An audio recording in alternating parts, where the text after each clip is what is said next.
Bienvenidos una vez más a su espacio Desarrollo Provincial Santo Domingo. Yo soy José Sánchez, como siempre, dando lo mejor de sí, solo pensando en su teleaudiencia. Nos encontramos en la sección más esperada, Derecho Laboral Dominicano. Estamos ante la presencia de nuestro invitado, el licenciado Francisco Regalado, quien tiene una función muy especial en el Ministerio de Trabajo, cuya especialidad es precisamente trabajar con sindicatos.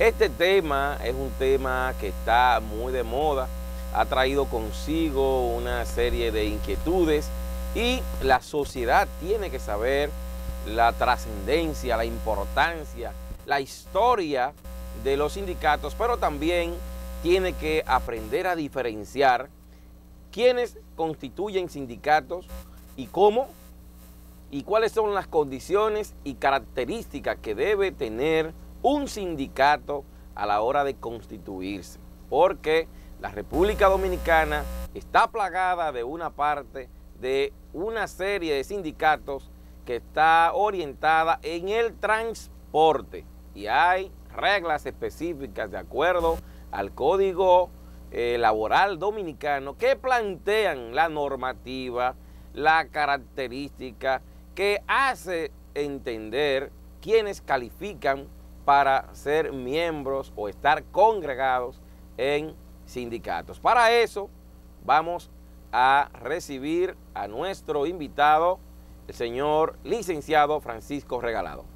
Buenas. Sea usted bienvenido a este su espacio, Desarrollo Provincial Santo Domingo, y a esta sección que tiene este programa, Derecho Laboral Dominicano, con Aracelis Paulino y José Sánchez. Aracelis Paulino al día de hoy no podrá estar presente, pero ya la tendremos en una próxima oportunidad. Licenciado, hablemos de sindicato. ¿Qué es el sindicato? ¿Cuáles son los orígenes del sindicato? Para que nuestro público vaya entendiendo la conversación del día de hoy. Bueno, lo primero que quiero decirte es que la licenciada Aracelis Paulino es una de nuestras mejores técnicos de la Secretaría de Estado de Trabajo. Actualmente es representante local de trabajo de la provincia de Santo Domingo. En cuanto a tu pregunta de qué es un sindicato, y decía, cuando hacía la introducción, decía que hay una serie de sindicatos en el transporte. En el transporte no hay sindicatos. En el transporte hay organizaciones de dueños de vehículos de transporte. Lo primero es que la ley establece qué es un sindicato. ¿Qué dice la ley que es un sindicato? Bueno, el Código de Trabajo dice que sindicato es toda asociación de trabajadores o de empleadores organizado de acuerdo con el código para el estudio, mejoramiento y defensa de los intereses comunes de sus miembros. ¿Qué quiere decir? Y se ve esta definición que da el código claramente, que para tú ser sindicalista primero tienes que ser trabajador o empleador, pero no puede haber un sindicato de empleadores y trabajadores a la vez, es decir, un sindicato mixto, sino que tiene que ser o un sindicato de trabajadores o un sindicato de empleadores. En el caso de los transportistas, y hago la observación, y he dicho que no son más que asociaciones de dueños de vehículos, no son sindicalistas. Pero dice el artículo 319, de acuerdo a este código, que los sindicatos de trabajadores pueden ser de empresa, profesionales o por rama de actividad. Esos son los tipos de sindicatos. Ciertamente, ese artículo establece que los sindicatos pueden ser de tres tipos. Sindicatos de empresa, que son aquellos que se forman a lo interno de la empresa. Para tú ser miembro de ese sindicato, tiene que ser... Pertenecer a esa empresa. Pertenecer a la empresa. Una condición sine qua non. Una condición sine qua non. Inmediatamente tú dejas de pertenecer a la empresa, automáticamente ya tú no eres parte de ese sindicato. El otro tipo de sindicato que tú referías son los sindicatos por rama o actividad. Son aquellos sindicatos que existen en varias empresas, pero de la misma rama o actividad. Es el caso, por ejemplo, que usted lo oye mucho porque tienen siempre mucha actividad, son sindicatos muy activos, el sindicato de transportistas de petróleo, el ZAPA. Ese es un sindicato que tiene miembros en varias empresas de transporte y entonces de la misma rama o actividad. ¿Y el área profesional? El otro sindicato que son los sindicatos profesionales, son aquellos que realizan una misma profesión u oficio o oficio con eso. Es el caso de los sindicatos de la construcción. Primero tienen que estar organizados, me imagino. Primero tienen que organizarse. Para eso la ley establece un procedimiento bastante formalista, si se quiere, que tienen que cumplir. Primero, formar un comité gestor, aunque no es obligatorio formar el comité gestor, formar un comité gestor, después, mediante una asamblea, formar su sindicato, depositarlo en la Secretaría de Trabajo, y es la Secretaría de Trabajo quien le da la personalidad jurídica, es decir, quien le da la autorización, si se quiere, para que puedan Si el actuar. Ministerio de Trabajo no participa, después de haber sometido una instancia de formación, dando los requerimientos, estableciendo el número de personal, quizás colocando hasta una planilla, ¿no hay derecho a la conformación de un nuevo sindicato en la República Dominicana? Claro que no. Es una condición sine qua non, es decir, repito, lo que le da la personería jurídica, lo que le da la facultad de actuar, es el registro que le da la Secretaría de Trabajo. ¿Y dónde acuden entonces los llamados sindicalistas del transporte? ¿Dónde acuden los choferes para darle crédito, legalidad a su sindicato? Bueno, lo primero que debo decirte es hacer un poquito de historia. Bien. Antes del año de 1990, antes de la llegada del doctor Rafael Albuquerque, hoy vicepresidente de la República, se registraba inclusive ese tipo de sindicato. Por eso tú vas a ver en la planilla de registro de la Secretaría de que el sindicato de trabajadores, el sindicato de taxistas, pero los taxistas son los dueños de los vehículos, es decir, y la primera condición que hay que ser es empleado. Es el trabajador, y tú no eres trabajador de ti mismo, es decir, tú eres un dueño, pudieras ser un empleador. Antes se registraba porque eso se manejaba de una manera distinta. Cuando llega un técnico a la Secretaría de Trabajo, como lo es el doctor Rafael Albuquerque, se elimina eso. Y quizás tenía una orientación más política para establecer grupos de presión que quizás para ejercer una función social. Claro que sí.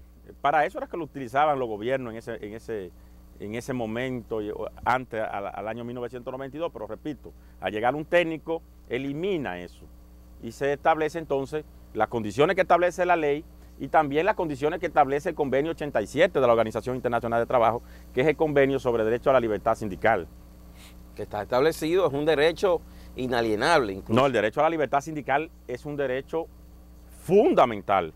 Inclusive, ahora tanto la Constitución vieja como la nueva Constitución consagra el derecho a la libertad sindical y a la negociación colectiva también, que es el otro tema interesante, porque ¿para qué se forma un sindicato? Un sindicato se forma para que representar intereses, representar a los trabajadores y lograr mejores condiciones para sus propios trabajadores. Es decir, si tú formas un sindicato y no hay negociación colectiva, no tiene sentido un sindicato. En la República Dominicana hemos visto la fortaleza que tienen los sindicatos de choferes y hay incluso grupos que se contraponen, aún siendo choferes, pertenecen a otra parcela como si se trataran de grupos y organizaciones políticas sectorizadas. Estas personas tienen una gran fortaleza a la hora de demandar, de reclamar, de exigir prebendas, regalías de aquellos, regalías de otros, subsidios que me subsidian el gas propano, que me subsidian las gomas, el aceite. Óyeme, ¿cuántos derechos se hacen subsidiar? ¿Esto es legal? Lo que te quiero decir, lo primero es que no son sindicatos, pero son organizaciones. Es decir, hay un grupo de personas que decide organizarse y el hecho de organizarse nos hace más fuerte. Entonces, el nombre de sindicato no cabe ahí, no, sino no. organizaciones con un fin determinado para lograr tales o cuales mejores condiciones de trabajo para ellos. Y no es que es ilegal. Lo que es ilegal es que utilicen el término sindicato. Pero en una ocasión, inclusive, algunos de los presidentes de ese tipo de asociaciones lo han dicho en la televisión: no, nosotros somos empresarios, nosotros somos dueños. Ahora bien, cuando Antonio Marte, por ejemplo, cuando quieren ejercer presión, ¿qué hacen?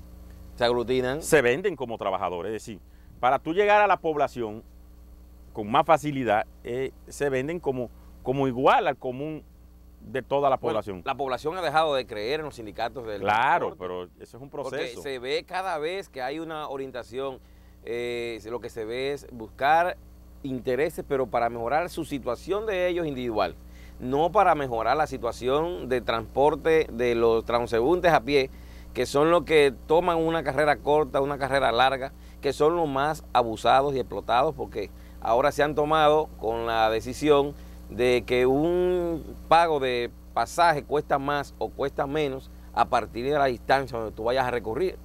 Entonces, lo que tú recorres como rentador de ese servicio a una distancia X tiene un precio. Sin embargo, ellos tienen, hablan de los reclamos de la gasolina, sin embargo, tienen uso de otro tipo de carburante, usan el gas propano, claro, que también está subsidiado, y esta es una de las razones fundamentales por la cual la gente no cree en este tipo de sindicatos. Ya la gente, me gustaría que no se utilizara el término sindicato, porque como hemos dicho, no son sindicatos.